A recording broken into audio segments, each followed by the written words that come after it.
जय श्री गणेश। नमस्कार। मैं आचार्य संजय द्विवेदी। मेरे समस्त प्रबुद्ध दर्शकों का मेरे चैनल पर हार्दिक स्वागत है। प्रिय दर्शकों, आज मैं सिंह राशि का जनवरी 2025 का मासिक राशिफल लेकर आपके सम्मुख उपस्थित हूँ। जनवरी 2025 सिंह राशि के जातकों के लिए किस प्रकार का रहने वाला है, किन किन भावों में वृद्धि होगी, इस माह में आप कितना लाभ ले पाएंगे अथवा कहीं पर कोई समस्या तो उसका क्या निराकरण है, संपूर्ण विश्लेषण मैं पूर्ण तर्क के साथ करने जा रहा हूं।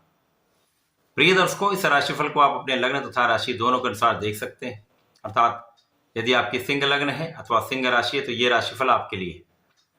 सिंह राशि के लिए जनवरी माह में जो ग्रहों की स्थितियां वो इस प्रकार होंगी। आपके द्वितीय भाव में केतु का गोचर होगा, आपके चतुर्थ भाव में बुध का गोचर चल रहा होगा, पंचम भाव में सूर्यदेव होंगे, आपके सप्तम भाव में शनिदेव का गोचर चल रहा होगा जहां पर शुक्राचार्य के साथ इनका युति प्रभाव होगा।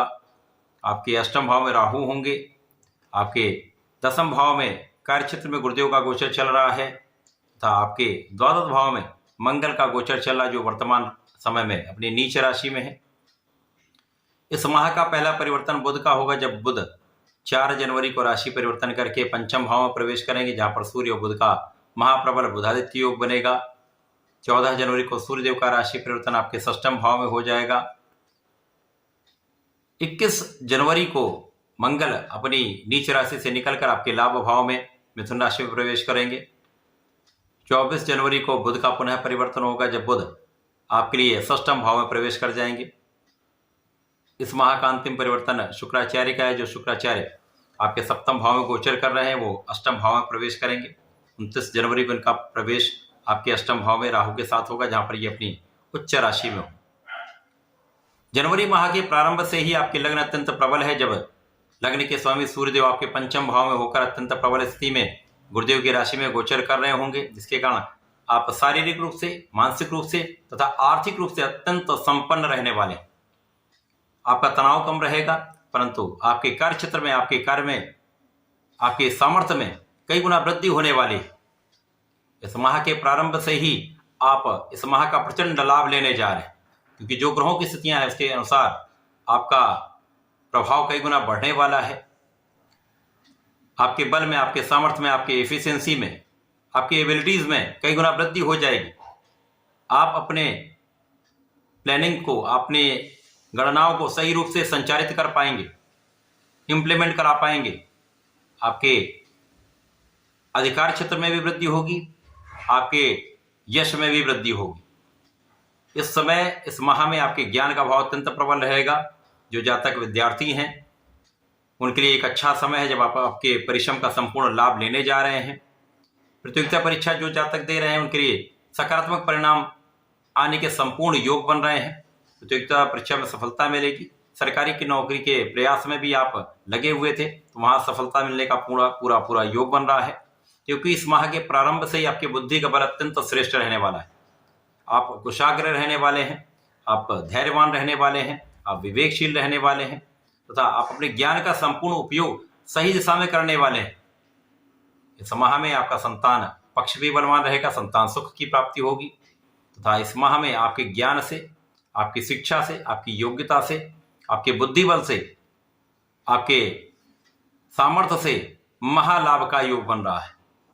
इस माह में आपकी इच्छाएं निश्चित रूप से पूरी होंगी। इच्छा पूर्ति का ये माह है। इसके साथ ही साथ यहां पर आप दृढ़ प्रतिज्ञ भी रहने वाले हैं, आप बहुत संकल्पित भी रहने वाले हैं।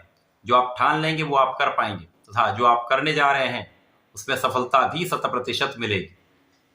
प्रारंभिक समय से शनि और शुक्र का संयोग आपके लग्न पर है, गुरु का चतुर्दशम का संबंध आपके लग्न पर है, जिसके कारण आप आकर्षक भी होंगे, आप धैर्यवान भी होंगे, आप क्षमतावान भी होंगे, आप कर्मठ भी होंगे।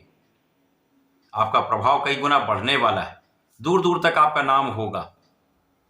यदि आप सरकारी नौकरी में हैं, प्रशासनिक सेवाओं में हैं, राजनीति में हैं तो विशेष अवसर है जब आपके पद में वृद्धि होगी, आपके अधिकार क्षेत्र में वृद्धि होगी, कार्यक्षेत्र का विस्तार होगा, आपके मन के अनुसार आपको पद की प्राप्ति हो सकती है। इसी प्रकार से बड़े धन का आप लाभ लेने जा रहे हैं। इस माह के प्रारंभ से ही महाधन, महालाभ का लाभ आपको प्राप्त होना ही है। परिवार का संपूर्ण सहयोग मिलेगा, पारिवारिक भाव में वृद्धि होगी तथा यहाँ पर पारिवारिक संपत्ति से भी आपको लाभ मिलेगा। विशेष रूप से पिता का सहयोग मिलता है, पिता का आशीर्वाद प्राप्त होता है। इस माह में यदा कदा कुछ स्वास्थ्य समस्याएं हो सकती हैं जब बाहर के खाने से अथवा खाने में अव्यवस्था जो आपका इरेगुलरिटीज हैं जिसके कारण आपके समस्याएं हो सकती हैं। अतः इस समय खाने पीने पर विशेष ध्यान दें, बाहर के खाने से बचें, भोग विलास से बचें, व्यसन से बचें, क्योंकि यहाँ पर अष्टम भाव का राहु ये समस्याएं करता है। तो यहाँ पर यदि इन चीज़ों से आप बच जाते हैं तो किसी प्रकार की बड़ी समस्या का योग नहीं है। इस समय में अचानक धन प्राप्ति का योग बनता है।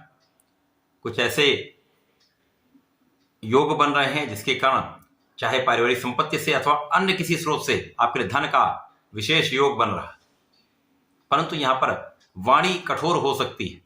विशेष रूप से परिवार के मध्य में वाणी को संयमित रखना आपके लिए अत्यंत हितकर रहने वाला है।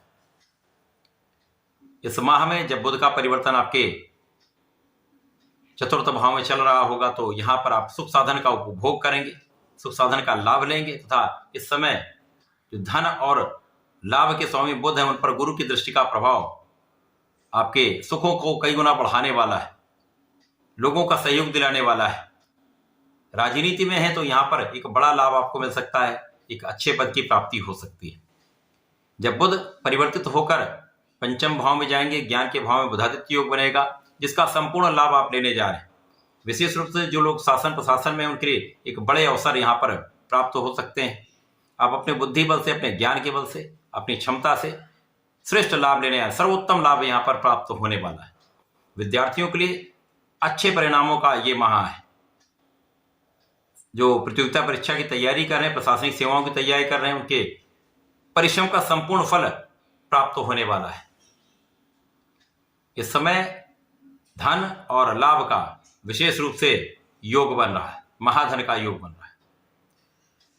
जब सूर्यदेव का गोचर आपके षष्ठम भाव में होगा, यद्यपि ये रोग ऋण शत्रु का भाव है परंतु सूर्य को किसी प्रकार का कोई त्रिक दोष नहीं लगता है, तो यहाँ पर आपके शत्रुओं का विनाश कर देंगे सूर्यदेव। कानूनी समस्याओं में आपका पक्ष बलवान रहेगा, विजयी रहेंगे। रोग ऋण शत्रु से आप बचेंगे, आप अपने ऋण को चुका पाएंगे। जब मंगल जो आपके द्वादश भाव में गोचर कर रहे हैं जिसके कारण यदा कदा जीवन साथी के साथ कुछ सामंजस्य में समस्या, कुछ क्लेश, ऐसी स्थिति बनी हुई थी, अब ये यहाँ पर परिवर्तन करके आपके लाभ भाव में जाएंगे तो विशेष स्थिति बनेगी जब लाभ कई गुना आपका बढ़ जाएगा। आपके मन के अनुसार कार्य होंगे जिसके कारण आपका मन भी प्रफुल्लित रहेगा। यहाँ पर धन विशेष रूप से बढ़ेगा तथा रोगों से आप बचने वाले, समस्याओं से आप बचने वाले, स्वार्थी मित्रों से आप बचने वाले। इसी प्रकार से जब बुध षष्ठम भाव में जाएंगे, यद्यपि यहाँ पर सूर्यदेव के साथ रहेंगे, बुधादित्य योग में रहेंगे, परंतु यहाँ का षष्ठम भाव का बुधादित्य योग कोई बड़ा लाभ नहीं देता है। अब धन और लाभ के स्वामी होकर षष्ठम भाव में जाएंगे तो निर्बलता आएगी।